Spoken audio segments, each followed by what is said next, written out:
तो हेलो मेरे प्यारे स्टूडेंट्स, क्या हालचाल। उम्मीद है आप स्वस्थ होंगे, मस्त होंगे और आपकी पढ़ाई एकदम शानदार तरीके से चल रही होगी। स्वागत है एक बार फिर से क्लास 10th के बायोलॉजी में।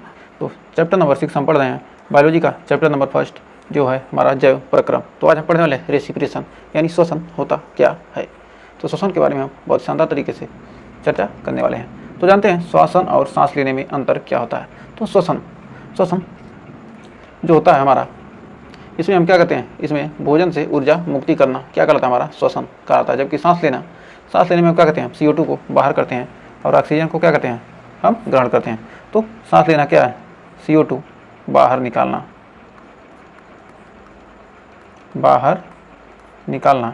और O2 को क्या करना, अंदर लेना। ये हमारा क्या कहलाता है, श्वसन कहलाता है।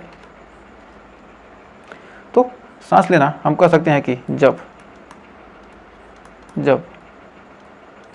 ऑक्सीजन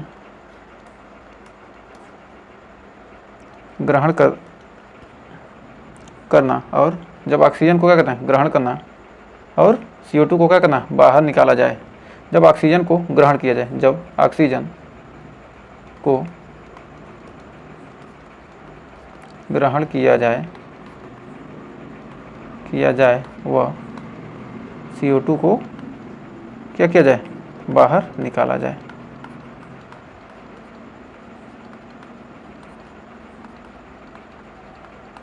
तो इसे क्या कहेंगे, हम सांस लेना कहेंगे। और दोनों चीज़ें क्या हैं, अलग हैं। अब श्वसन, अब सांस लेना में हमने क्या किया, आपको बताया कि क्या करना, CO2 को क्या करते हैं, CO2 बाहर। ये क्या कर रहा है, देखिए ऑक्सीजन को ले रहा है और क्या कर रहा है, और CO2 को क्या कर रहा है, बाहर छोड़ रहा है। ऑक्सीजन ले रहा है और CO2 को क्या कर रहा है, बाहर छोड़ रहा है। तो CO2 बाहर और O2 क्या है, अंदर। O2 अंदर ले रहा है और CO2 को क्या कर रहा है, बाहर निकाल रहा है। तो जब क्या फेफड़ा क्या रहा है, फूल रहा है, पचक रहा है ना। जब ऑक्सीजन क्या रहा है, ले रहा है तो फेफड़ा फूल रहा है और ऑक्सीजन छोड़ रहा है, CO2 छोड़ रहा है तो क्या कर रहा है, फेफड़ा पिचक जा रहा है। तो श्वसन हम लिख सकते हैं क्या होता है, श्वसन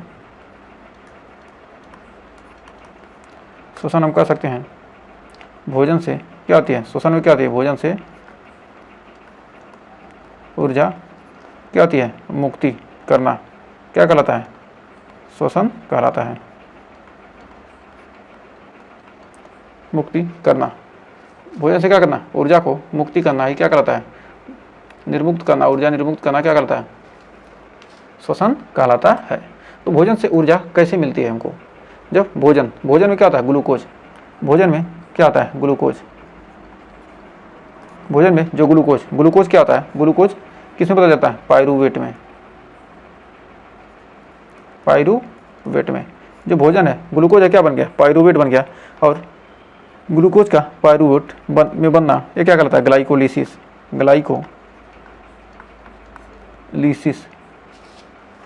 जो हमारा पाइरूवेट है ये क्या है, कार्बन युक्त अणु होता है। ये जो पाइरूवेट होता है ये हमारा कार्बन युक्त अणु होता है। कार्बन युक्त अणु क्या है, ग्लूकोज का पाइरूवेट में बदलना ग्लाइकोलाइसिस कहलाता है। ग्लाइकोलाइसिस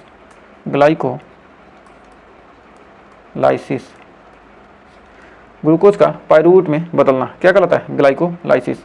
जो ग्लूकोज का हमारा फार्मूला होता है C6, ग्लूकोज का हमारा फार्मूला क्या है, C6H12O6। ये हमारा क्या है, ग्लूकोज का फार्मूला है। तो ग्लाइकोलिसिस की क्रिया, जब ग्लाइकोलिसिस की क्रिया होती है तो इस क्रिया में, यह क्रिया कहाँ होती है, यह क्रिया कोशिका द्रव्य में यानी साइटोप्लाज्म में होती है। यह क्रिया कोशिका द्रव्य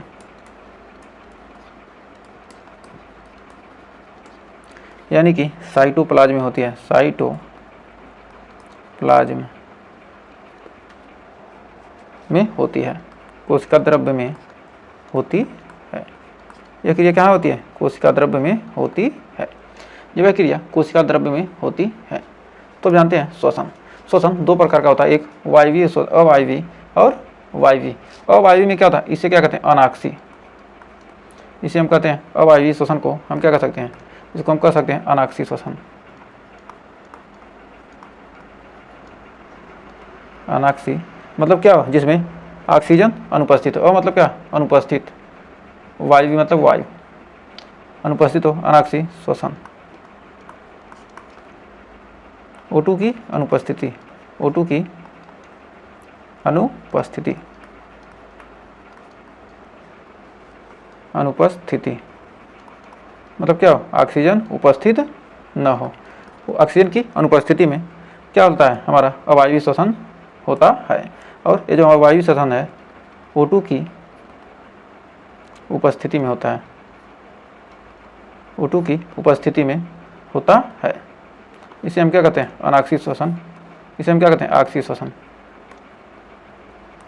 आक्सीय श्वसन। हमारा क्या है, आक्सीय श्वसन, और जो हमारा क्या था वो अनाक्सीय श्वसन। तो क्या हमारा आक्सीय श्वसन, वायु श्वसन को कहते हैं आक्सीय श्वसन।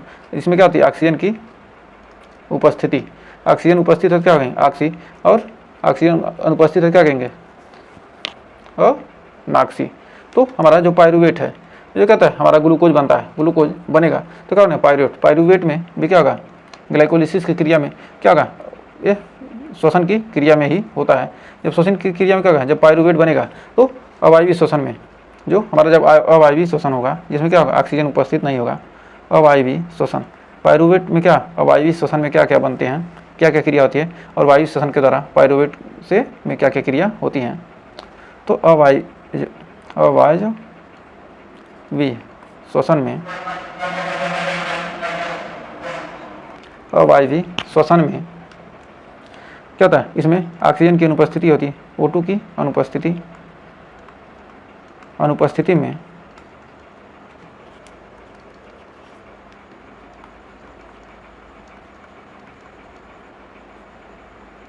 अनुपस्थिति में ऑक्सीजन की क्या होती है, जब अनुपस्थिति होगी तो इसमें क्या होता है, यह क्रिया क्या होती है, इसमें ईस्ट, और यह क्रिया क्या होती है, अवायवीय श्वसन क्या होती है, ऑक्सीजन की अनुपस्थिति में क्या होती है, यह ईस्ट में होती है, यानी कि कवक में होती है, और मांसपेशियों में, मांसपेशियों में, ईस्ट में और मांसपेशियों में। और जो हमारा अवायवीय श्वसन है ये क्या है, वायु श्वसन क्या है, वायवीय श्वसन। ये तो इसमें क्या होता है, O2 की उपस्थिति होती है, O2 की उपस्थिति,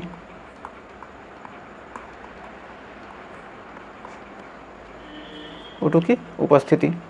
तो ईस्ट में क्या होता है, ईस्ट यानी कि कवक, और मांसपेशियों में जो हमारा ईस्ट है, वो जो हमारा ईस्ट है, ईस्ट, ईस्ट में क्या क्या होता है, ईस्ट, ईस्ट से क्या बनते हैं, ईस्ट में एथेनॉल और CO2 बनते हैं, एथेनॉल प्लस CO2 बनते हैं। जो हमारा वायु श्वसन होगा तो ईस्ट में क्या बनेगा, इथेनॉल प्लस CO2 बनते हैं। ईस्ट के द्वारा क्या होता है, एथेनॉल और CO2, ईस्ट क्या कहते हैं, एथेनॉल और CO2 बनाते हैं, और ATP के रूप में क्या कहती है, ऊर्जा बाहर निकलती है। इस क्रिया में वायु श्वसन में क्या होता है, ईस्ट में जो क्रिया होती है यानी कवक में और मांसपेशियों में, ईस्ट में क्या होता है, एथेनॉल और CO2 बनते हैं, और ATP के रूप में ऊर्जा बाहर निकलती है, ATP के रूप में ऊर्जा बाहर निकलती है, बाहर निकलती है। ATP के रूप में क्या होती है, ऊर्जा बाहर निकलती है। और इसमें क्या होते हैं, दो अणु ATP के बनते हैं, दो अणु ATP के बनते हैं। किसमें, वायवीय श्वसन में। जो ईस्ट में क्या होते हैं, दो अणु ATP के बनते हैं। और ये जो हमारा मांसपेशियाँ हैं, मांसपेशियों में, मांसपेशियों में कौन सी क्रिया होती है, मांसपेशियों, मांसपेशियों में क्या होता है, लैक्टिक अम्ल बनता है, लैक्टिक अम्ल, लैक्टिक। इसमें क्या होते हैं, 36 से 38 ATP के अणु बनते हैं। ATP के अणु बाहर, इसमें क्या होते हैं, ATP के अणु क्या होते हैं, बाहर निकलते हैं। 36 से 38 ATP, इसमें क्या होते हैं ATP के अणु बाहर निकलती हैं। इसमें क्या होते हैं 2 ATP के अणु बनते हैं। इसमें क्या होते हैं ATP के अणु बाहर निकलते हैं, ATP के अणु बाहर निकलते हैं। इसमें ATP के अणु क्या होते हैं बाहर निकलते हैं। इन्हें हम ATP के अणु को क्या कहते हैं ऊर्जा के सिक्के भी कहते हैं। तो हम ATP के अणु को क्या कहते हैं ऊर्जा के सिक्के, ATP को हम क्या कहते हैं ऊर्जा के सिक्के, ऊर्जा के सिक्के भी कहते हैं। ATP को हम क्या कहते हैं ऊर्जा के सिक्के। जो ATP के अणु हैं के अणु ऊर्जा वाले अणु होते हैं। ATP के अणु को क्या कहते हैं ऊर्जा वाले अणु, ऊर्जा वाले अणु। और इसका पूरा नाम होता है एडिनोसिन।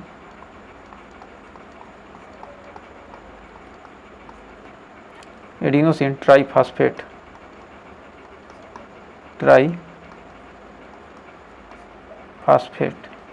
Adenosine triphosphate. इसका क्या होता है ATP का पूरा नाम है, ATP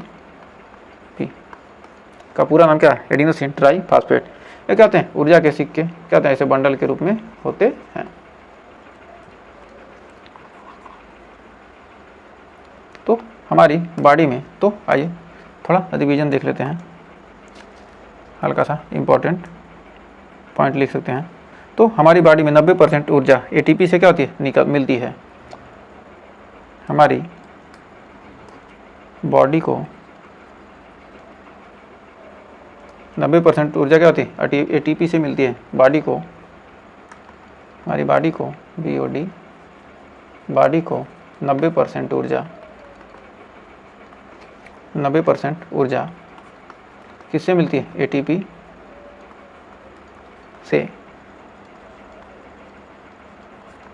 मिलती है। फिर अगला है, तो हमारी बॉडी को 90% ऊर्जा क्या होती है ATP से मिलती है। 36 से 38 के बीच में ATP अणु बनते हैं। हमारी बॉडी में क्या होते हैं 36 से 38 के बीच क्या होते हैं, हमारी मांसपेशियों में क्या होते हैं 36 से 38 ATP के अणु क्या होते हैं बनते हैं। 36 ATP क्या होंगे अणु बनते हैं, और क्या होते हैं ATP के अणु बाहर निकलते हैं। ऊर्जा क्या होगी बाहर तो निकलेगी ही ना। 36 से 38 के बीच में ATP के क्या होते हैं अणु बनते हैं। और श्वसन की क्रिया के दौरान माइटोकॉन्ड्रिया में ATP के अणु बनते हैं। जब श्वसन की क्रिया होती है तो क्या होती है माइटोकॉन्ड्रिया में क्या होते हैं ATP के अणु बनते हैं। और माइटोकॉन्ड्रिया क्या कहते हैं कोशिका का पावर हाउस कहते हैं। श्वसन की क्रिया में या क्रिया के दौरान माइटोकॉन्ड्रिया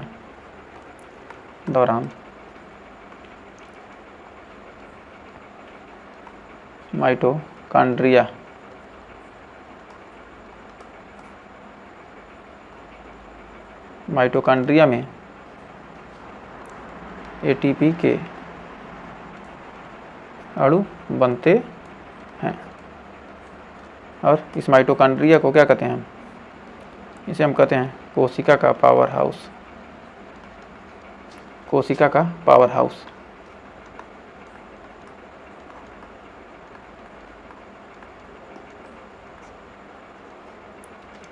मतलब क्या है कोशिका को क्या कहता है पावर देता है, कोशिका का पावर हाउस। पावर हाउस से क्या होता है बिजली मिलती है ना। तो ये क्या है ये भी समझिए कोशिका को क्या कहता है बिजली देने का कार्य क्या करता है माइटोकॉन्ड्रिया करता है। तो उम्मीद है यहाँ तक कोई डाउट नहीं होगा। तो आइए आगे, तो ये हमारा श्वसन की क्रिया देखिए क्या रहे मानव क्या होगा श्वसन की क्रिया क्या करें नाक द्वारा क्या करे सांस को क्या करेगा ले रही है। और क्या करेगा फेफड़ा क्या होगा फूलेगा पचकेगा। ये भी क्या करेगा नाक के द्वारा क्या करेगा सांस को लेगा और क्या होगा इसका फेफड़ा फूलेगा और पचकेगा। तो ये क्या होती है श्वसन की क्रिया होती है इस प्रकार मानव में। तो हमारा जो वायवीय श्वसन है, जो हमारा वायु मतलब क्या जिसमें ऑक्सीजन आता है, वायवीय श्वसन। तो वायु श्वसन क्या होता है माइटोकॉन्ड्रिया में? वायु श्वसन जब होता है, श्वसन होता है, तब क्या होता है? वायु श्वसन के दौरान माइटोकॉन्ड्रिया में क्या होता है? एटीपी से ऊर्जा माइटोकॉन्ड्रिया को क्या मिलता है? माइटोकॉन्ड्रिया एटीपी से क्या करता है? ऊर्जा प्रदान करता है। जो माइटोकॉन्ड्रिया है, माइटोकॉन्ड्रिया में क्या होते हैं? एटीपी के हमने क्या पढ़ा है? माइटोकॉन्ड्रिया में क्या होते हैं? एटीपी के अणु बनते हैं। जो जब वायु श्वसन होगा तो जो हमारा माइटोकॉन्ड्रिया है, माइटोकॉन्ड्रिया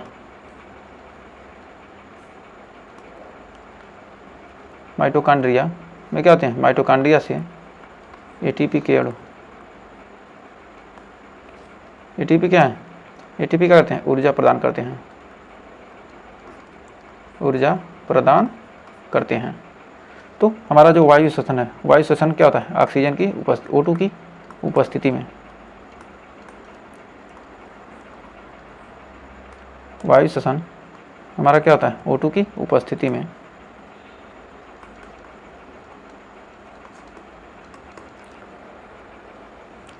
तो हमारी बॉडी में हीमोग्लोबिन जो O2 को कोशिका तक पहुंचाती है। जो हमारी बॉडी में क्या होता है? जो हीमोग्लोबिन है, मतलब ऑक्सीजन, हीमोग्लोबिन क्या करती है? O2 यानी ऑक्सीजन को क्या कहती है? हमारी बॉडी में जो हीमोग्लोबिन होता है वो क्या करता है? O2 को कोशिका तक पहुंचाती है हमारी बॉडी में, यानी जो रक्त है हमारी बॉडी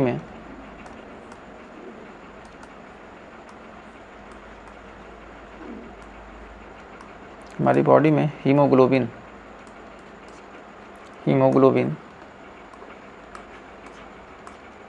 O2 को कोशिका तक पहुंचाती है। O2 को कोशिका तक क्या कहती है? पहुंचाती है। रक्त के माध्यम से कोशिका तक ले जाती है। हमारी बॉडी में क्या होती है? हीमोग्लोबिन क्या कहते हैं? O2 को कोशिका तक ले जाती है,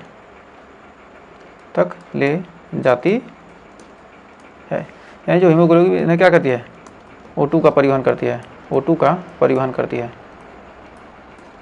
परिवहन जो हमारा हीमोग्लोबिन क्या है? O2 का परिवहन करती है, कोशिका तक ले जाती है।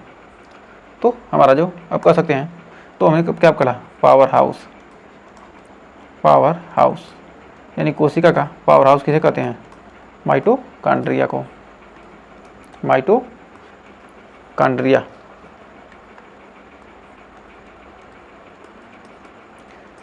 क्या है? कोशिका का पावर हाउस है। फिर एटीपी क्या है? ऊर्जा के सिक्के हैं। मतलब क्या है? ये ऐसी चीज, ऊर्जा के सिक्के का मतलब क्या हो गया? जब आपको पैसा है, कोई चीज़ खरीदना है, पैसे क्या है? आपके लिए एनर्जी है, एनर्जी के रूप में काम करते हैं ना। आपके पास पैसा, क्या करेंगे? कहेंगे मैं तुम्हें खरीद दूंगा, उसको खरीद लूंगा। तो इसी तरह क्या है? जो एटीपी के अणु है क्या कहते हैं? ऊर्जा। ये क्या है? ऊर्जा, जोश पैदा करने वाले ऊर्जा के क्या कहते हैं? सिक्के होते हैं। क्योंकि क्या इसकी वैल्यू होती है, मतलब इनकी क्या है? वैल्यू है, मतलब कहने का मतलब है। अब ऑक्सी श्वसन में, ऑक्सी श्वसन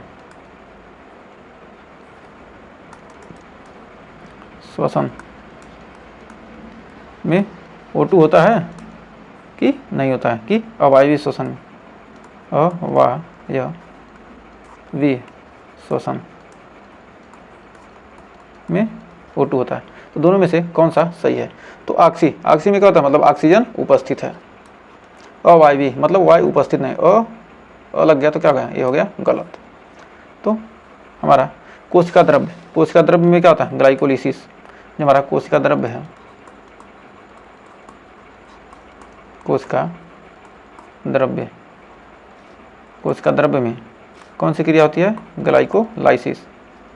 ग्लाइकोलाइसिस की क्रिया होती है। ग्लाइकोलाइसिस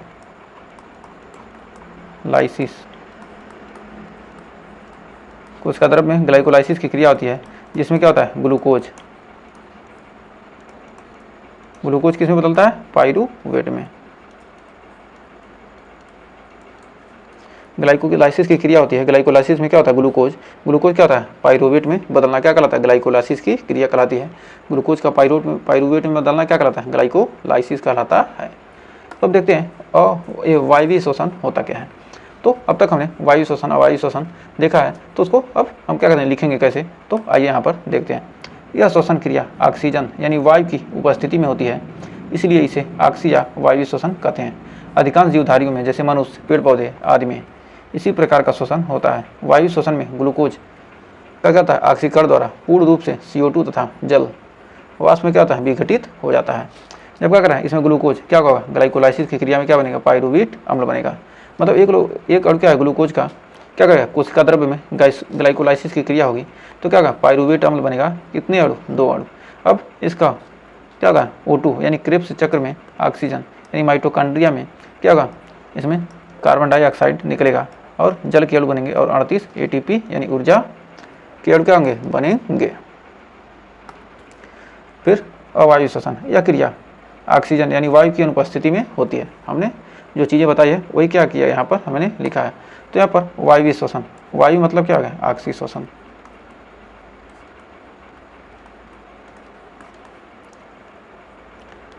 तो यहाँ पर जो 38 ATP के अणु दिया है, इसे क्या लिख सकते हैं, 36 से 38 कहीं कहीं दिया हो तो 36 से 38 भी हम इसको मान सकते हैं। तो ये चीज़ ध्यान रखिएगा। फिर कर अवायवीय शोषण, या क्या है, इसमें इसे क्या कहते हैं, अनाक्सी शोषण। अनाक्सी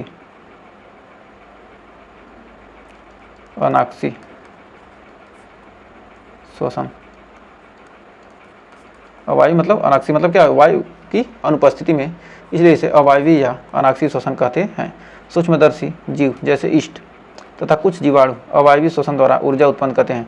अवायवीय शोषण में सूक्ष्म जीव ईस्ट ग्लूकोज को क्या कहता है, ग्लूकोज को एथिल अल्कोहल तथा CO2 में विघटित करते हैं। जो हमारा ईस्ट है क्या करता है, ग्लूकोज को एथिल अल्कोहल और CO2 में क्या करता है, विघटित कर देता है और उससे क्या होती है, ऊर्जा निकलती है।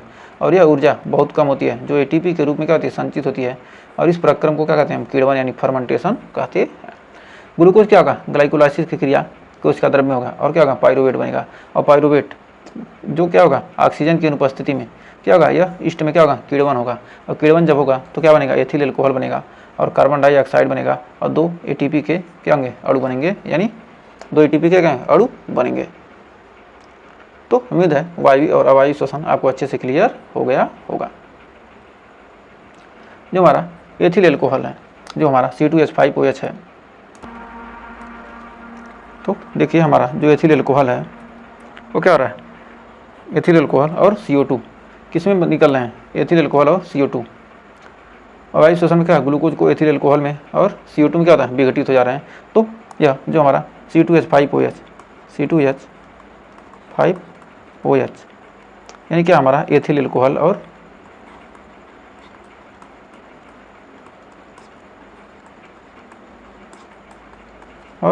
CO2 किस में बन रहे हैं, हमारे अवायवीय शोषण में।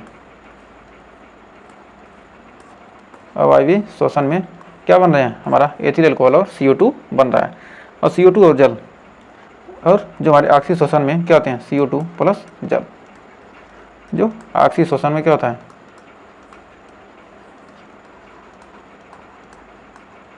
CO2 और जल बनता है ऑक्सी शोषण में, और एथिल अल्कोहल और CO2। तो दोनों में क्या, CO2 कामर है, इसमें क्या बन रहा है, ऑक्सी है तो क्या कहेंगे, हमारा क्या बन रहा है, जल बन रहा है।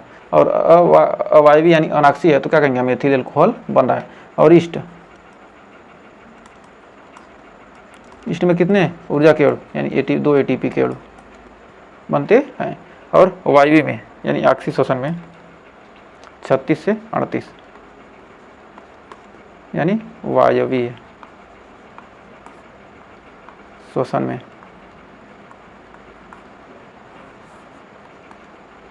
तो 36 से 38 ऊर्जा के कहते हैं अणु बनते हैं। तो कह रहा है वायवीय ऑक्सी शोषण और अवायवीय अनाक्सी शोषण में अंतर होता क्या है। तो ऑक्सी और अनाक्सी शोषण में अंतर, जो हमारा ऑक्सीजन एक क्रेब्स चक्र में पाइरूविक अम्ल के ऑक्सीकरण में ऑक्सीजन की आवश्यकता होती है। तो अवायवीय शोषण में क्या होती है, ऑक्सीजन की आवश्यकता होती है, जबकि पाइरूविक अम्ल का ऑक्सीकरण होता ही नहीं है और ऑक्सीजन की कोई आवश्यकता नहीं होती है। जो हमारा अनाक्सी में क्या होता है, ऑक्सीजन की आवश्यकता होती है क्योंकि ऑक्सीकरण नहीं होगा। जबकि क्या होता है हमारा ऑक्सी शोषण में क्या होता है, तिरप चक्र में क्या पायरुविक अम्ल का ऑक्सीकरण होगा, इसलिए ऑक्सीजन की आवश्यकता होती है। और अंतिम उत्पाद कार्बन डाइऑक्साइड तथा जल होते हैं। और अवायवीय शोषण में क्या होता है, प्रायः एथिल अल्कोहल व कार्बन डाइऑक्साइड होते हैं। और उत्पाद पूर्ण ऑक्सीकरण हो जाता है। जो हमारा जो अवायवीय शोषण है इसमें क्या होगा, पूर्ण ऑक्सीकरण, जबकि इसका क्या होता है, अंतिम उत्पाद में क्या होता है, कार्बन डाइऑक्साइड और जल होते हैं, और अर्थात पूर्ण ऑक्सीकरण होता है। जबकि क्या होता है वायवीय शोषण में क्या होते हैं, प्रायः एथिल अल्कोहल व कार्बन डाइऑक्साइड होते हैं। जो अंतिम उत्पाद बनेगा इसमें 38 ATP के अणु और 673 किलो कैलोरी बनते हैं। जबकि 2 ATP के अणु और 27 किलो कैलोरी क्या होते हैं, मात्र ऊर्जा बनती है। बहुत कम ऊर्जा क्या होती है, अवायवीय शोषण में बनती है। ग्लूकोज का ऑक्सीकरण, इसमें क्या होता है, पूर्ण ऑक्सीकरण हो जाता है। जो हमारा वायु शोषण में क्या होगा, इसमें ग्लूकोज का पूर्ण ऑक्सीकरण होता है। जबकि अवायु शोषण में क्या होता है, आंशिक ऑक्सीकरण होता है। इसमें क्या होता है, 6H12O6 में क्या बनेगा, C2H5OH, मतलब एथिल अल्कोहल बन गया। तो क्या होगा, पूर्ण ऑक्सीकरण तो नहीं हुआ, तो हल्का सा हुआ। लेकिन क्या यहाँ पर देखिए, क्या ग्लूकोज का एक भी का दिख नहीं रहा, अलग अलग सारे दिख रहे हैं। तो इस प्रकार क्या होगा, यहाँ पर पूर्ण, यहाँ पर 27 किलो कैलोरी ऊर्जा बन रही है, यहाँ पर क्या 673 किलो कैलोरी, मतलब ऊर्जा ज़्यादा बनती है। स्थान, यह क्रिया माइटोकॉन्ड्रिया के में क्रेब्स चक्र द्वारा संपन्न होती है। और जबकि यह क्रिया क्या होती है, कोशिका द्रव्य में संपन्न होती है। फिर अगला हमारा ऑक्सी शोषण और किण्वन में अंतर। ऑक्सी शोषण, ऑक्सी शोषण और किण्वन में अंतर, तो यहाँ पर ऊपर लिखा ही है, तो कोई दिक्कत नहीं है। तो हमारा क्या ये लिखा, क्या ऑक्सी शोषण, ये क्या है हमारा ऑक्सी शोषण और किण्वन में अंतर। तो ऑक्सी शोषण और किण्वन में अंतर, आइए देखते हैं। ऑक्सी शोषण, यह क्रिया ऑक्सीजन की अनुपस्थिति में, यह क्रिया क्या होती है, यह क्रिया ऑक्सीजन की अनुपस्थिति में जीवित माध्यम में होती है। और जबकि किण्वन क्या होता है, ऑक्सीजन की अनुपस्थिति में निर्जीव माध्यम में होती है। जो हमारी किण्वन की क्रिया क्या होती है, निर्जीव में होती है। और यह क्रिया कोशिका के अंदर होती है। जो हमारी ऑक्सी शोषण की क्रिया होती है, क्या कोशिका के अंदर होती है, और यह क्या है, कोशिका के बाहर होती है, किण्वन। अनाक्सी शोषण जाइमेज नामक जटिल बीकर की सहायता से होता है, जो उच्च पौधों की कोशिकाओं में पाया जाता है। जबकि किण्वन की क्रिया जाइमेज नामक जटिल बीकर की सहायता से होती है, जो सूक्ष्म जीव यानी ईस्ट की कोशिकाओं में पाया जाता है। यह ईस्ट में पाया जाता है, जबकि यह क्या पौधों की कोशिकाओं में पाया जाता है। इसमें ऑक्सीजनकरण की क्रिया पूर्ण रूप से संपन्न नहीं होती है,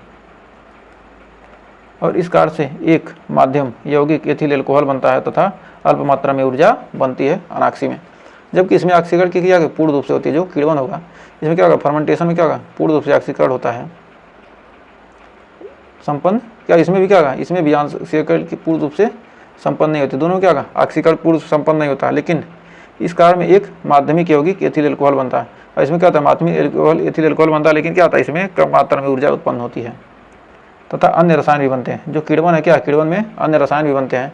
जबकि जो हमारा अनाक्सी शोषण में, इसमें अन्य बहुत क्या होता है, बहुत कम मात्रा में क्या ऊर्जा बनती है। दोनों में ऊर्जा कम मात्रा में, बस क्या अंतर है कि क्या होंगे, अन्य रसायन भी बनते हैं किण्वन में, जबकि किण्वन में क्या, इसमें अन्य रसायन नहीं बनते हैं। तो ये बढ़ते हैं आगे। तो कह रहा शोषण, शोषण में शोषण कहाँ होता है, मनुष्य, जो क्या है हमारा मनुष्य क्या है, स्थलीय जीव है। मनुष्य क्या है, स्थलीय जीव। मनुष्य क्या है, स्थलीय जीव। और इसमें शोषण कहाँ होता है, फेफड़े में। शोषण की क्रिया कहाँ होती है, फेफड़े में होती है। और मनुष्य का शोषण अंग ही क्या है, फेफड़ा है। मनुष्य का शोषण अंग फेफड़ा।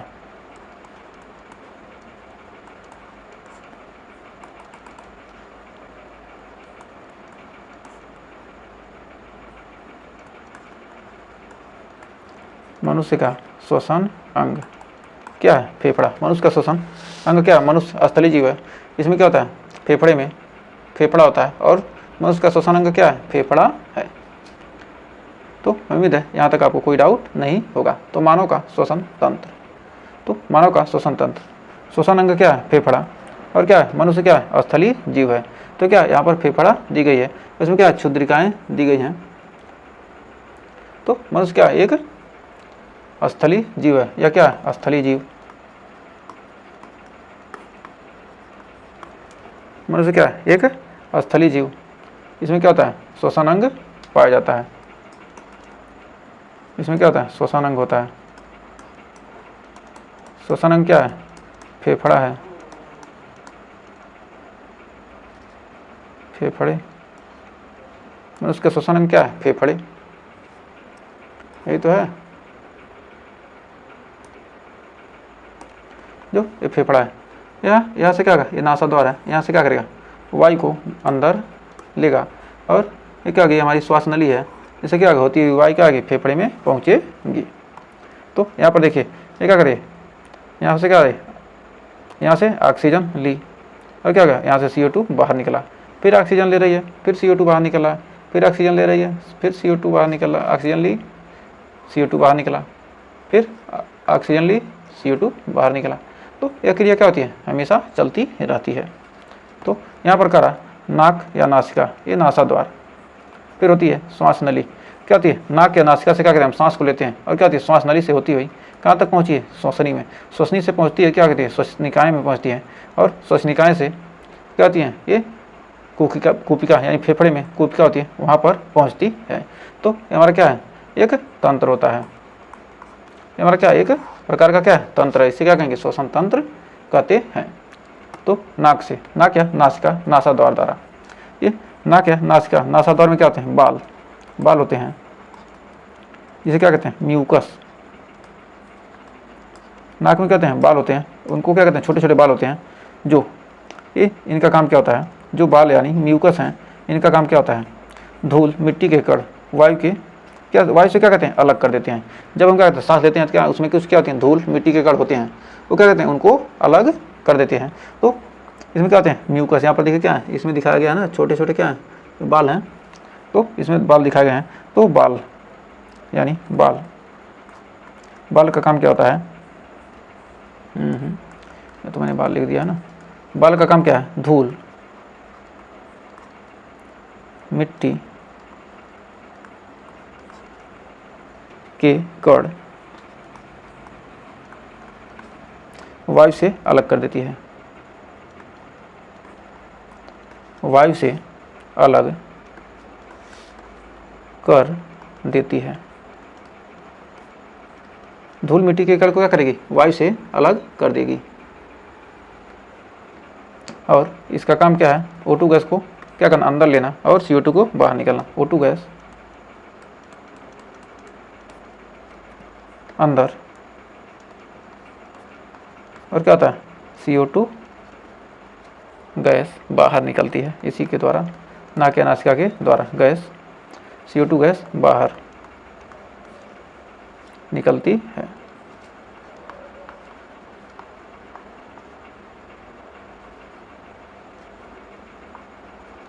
O2 अंदर जाती है और CO2 क्या होती है, बाहर निकलती है। तो हमारा मुख का काम क्या होता है, हम मुख के द्वारा भी क्या कर सकते हैं, हम श्वसन ले सकते हैं। मुख के द्वारा क्या करते हैं, हम O2 अंदर ले सकते हैं, और CO2 क्या कर सकते हैं, बाहर निकाल सकते हैं। मुख के द्वारा भी क्या होता है, यही क्रिया हो सकती है। ये हमारा क्या है, मुख क्या है, हमारा द्वितीयक अंग के रूप में क्या करता है, कार्य करता है।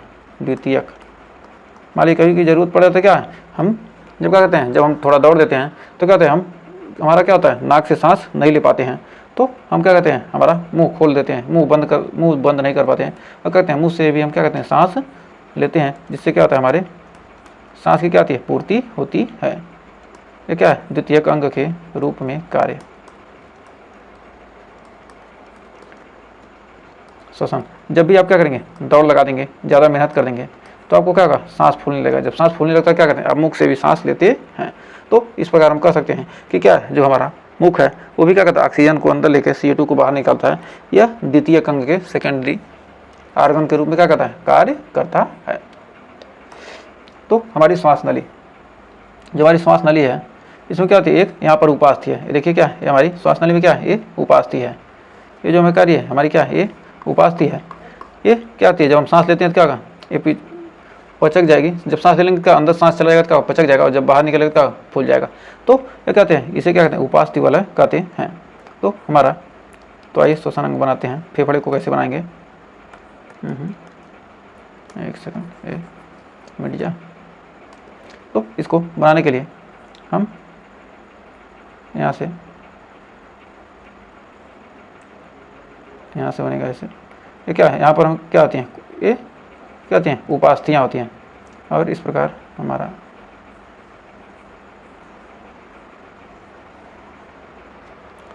तो एक सेकंड,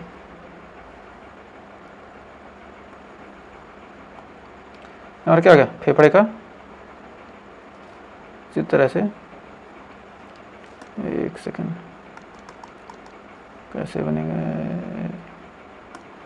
ऐसे गया,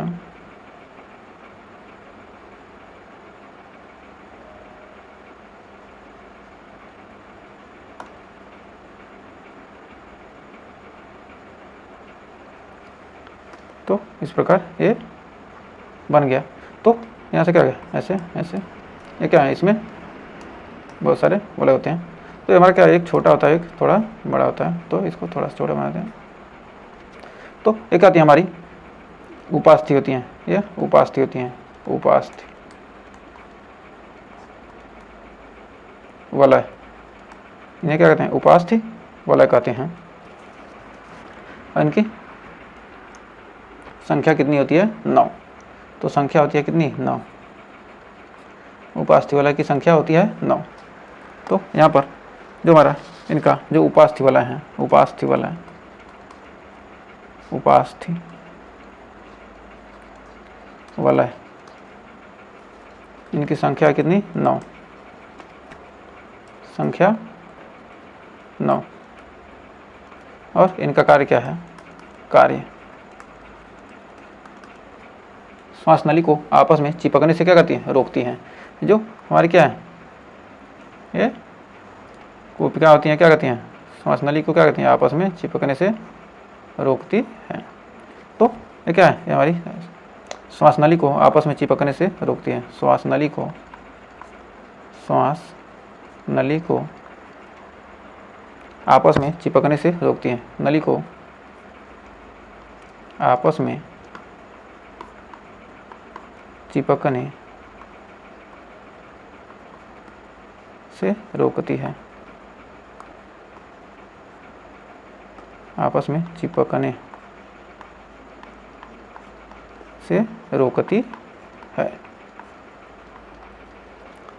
श्वास नली को क्या करती है, आपस में चिपकने से रोकती है। फिर अगला है श्वसनी। तो हमारा क्या है, श्वसनी, जो क्या कहते हैं, सांस लेते हैं उसी को क्या कहते हैं, श्वसनी कहते हैं। ये हमारी क्या है, श्वसनी है। फिर श्वास नली। तो हमारा आइए देखते हैं श्वास नली यानी कि श्वसनी। तो श्वसनी होती क्या है, हमारी श्वास नली को क्या कहते हैं, श्वसनी कहते हैं। यानी श्वास नली श्वसनी, जो क्या है, श्वसन का श्वसनी ही होती है। तो हमारा एपिग्लोटिस, श्वास नली जो होती है क्या होती है, एपिग्लोटिस। श्वास नली में जो हमारे क्या होती है, वो एपिग्लोटिस, जो गले में गाठी जैसी संरचना होती है, जिसे क्या कहते हैं, एपिग्लोटिस। गले में एपिग्लोटिस क्या होता है, श्वास नली में क्या होती है, एपिग्लोटिस होती है, एपिग्लोटिस। एपिग्लोटिस यह स्विच की तरह काम करती है। जो एपिग्लोटिस होती है यह क्या है, गले में गाठी जैसी संरचना होती है। गले में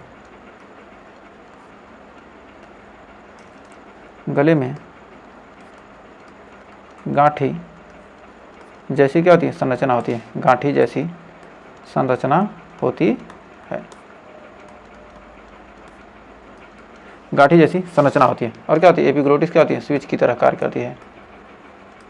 स्विच की तरह काम करती है।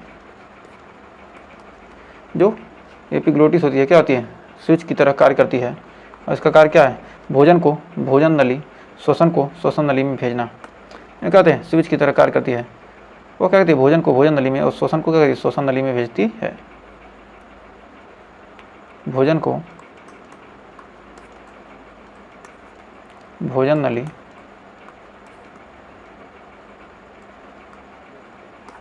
भोजन नली व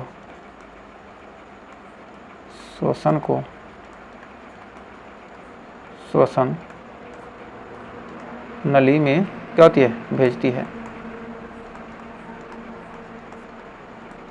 यदि गलती से एपिग्लोटिस अगर गलती से क्या किया, काम करना बंद कर दी, तो आपका क्या होगा, भोजन श्वास नली में चला जाता है और क्या होता है, आपको तुरंत उल्टी हो जाता है भोजन।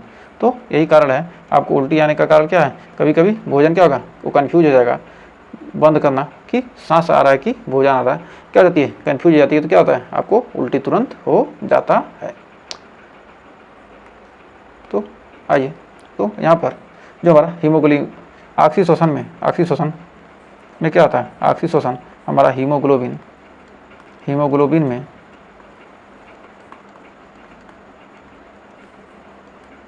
में जब क्या होता है, ऑक्सीजन मिला रहता है, हीमोग्लोबिन में क्या ऑक्सीजन रहेगा, तो क्या कहेंगे, हीमोग्लोबिन। जब हीमोग्लोबिन में क्या ऑक्सीजन की मात्रा उपस्थित होती है, तो क्या कहेंगे, हीमोग्लोबिन।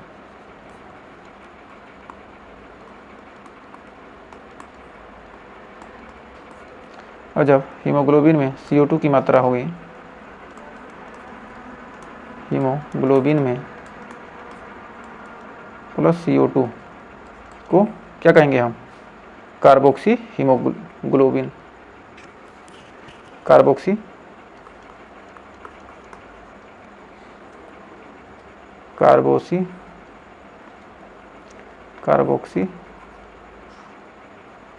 हीमोग्लोबिन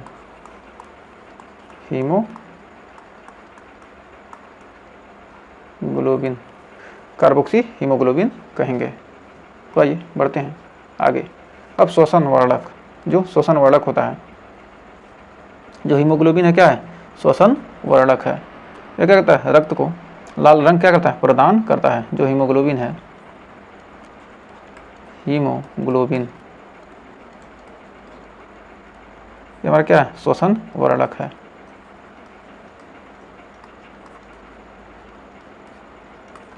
यह क्या करता है, रुधिर को लाल रंग प्रदान करता है। रुधिर को क्या करता है, लाल रंग प्रदान।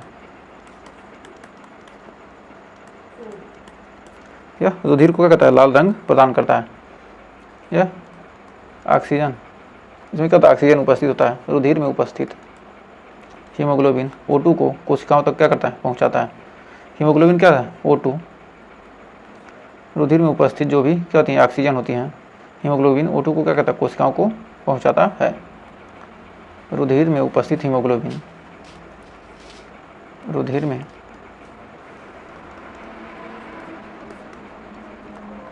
उपस्थित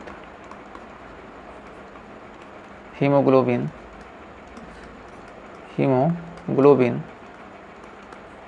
रुधिर में जो क्या है, उपस्थित हीमोग्लोबिन O2 को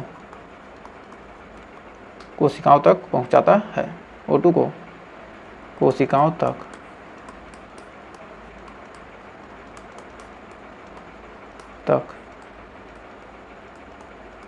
पहुंचाता है। ऑक्सीजन को क्या कहता है, कोशिकाओं तक पहुंचाता है।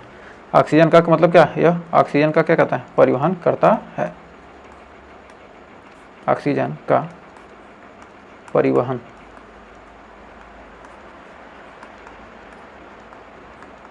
करता है। जो हमारा हीमोग्लोबिन है क्या करता है, ऑक्सीजन का परिवहन करता है। तो उम्मीद है यहाँ तक आपको अच्छे से क्लियर हुआ होगा। तो आज के लिए हम बस इतना रहने देते हैं। तो अगर यहाँ तक आपको सेशन अच्छा लगा तो वीडियो को लाइक शेयर जरूर कीजिएगा। अगर आपने हमारे वीडियो को देखा है यहाँ तक तो आपका बहुत बहुत धन्यवाद। तो मिलेंगे नेक्स्ट वीडियो में। अगर सेशन अच्छा लगा तो वीडियो को लाइक शेयर कीजिए और ज़्यादा से ज़्यादा दोस्तों में शेयर कीजिए। तो मिलते हैं नेक्स्ट वीडियो में नए टॉपिक के साथ। तब तक के लिए टेक केयर। तो इसके मिलेंगे आगे के पार्ट के साथ। तब तक के लिए टेक केयर, बाय बाय।